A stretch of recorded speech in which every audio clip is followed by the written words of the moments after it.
The fear that white people had of black people was so deeply internalized and reinforced by church and government and business that black town halls were burned, black churches were burned. And if a black man defended himself against the aggressor, against a white man, not only could he be killed, but his family could be killed. He might be subjected to hours of torture.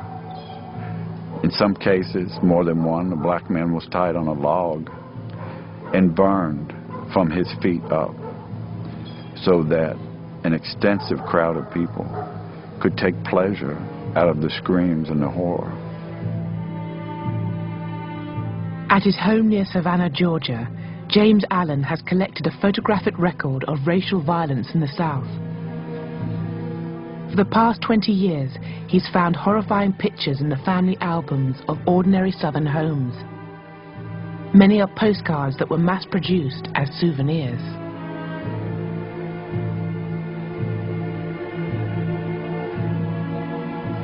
Some of these images were printed in the tens of thousands and sold for a dime or $1 a piece. Some of the postcards tell you where to write and the discounts you'll get if you buy 1, 10, or 100.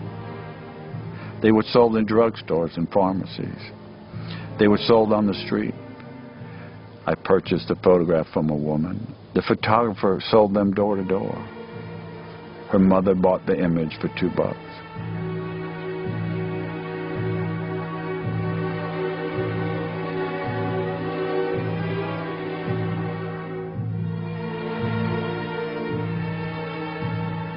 A murder that is of particular interest to me was of a 17-year-old boy by the name of Jess Washington in Waco, Texas, in 1916. He was seriously mentally challenged. The wife of the farmer that he worked for was found dead. He was arrested. He was brought to trial.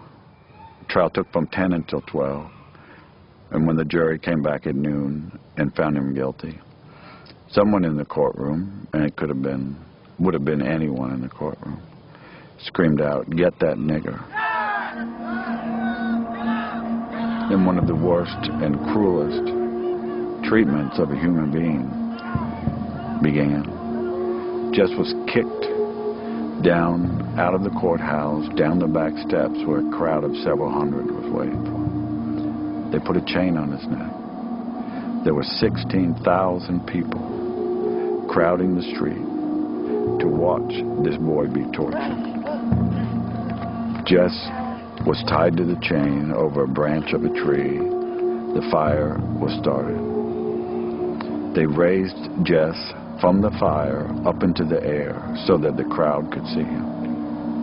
There were cheers, like at a football game, cheering the torturers on. When Jess tried to climb up the chains, hand by hand, they cut his fingers off one by one so that all he could do was slap at the chain.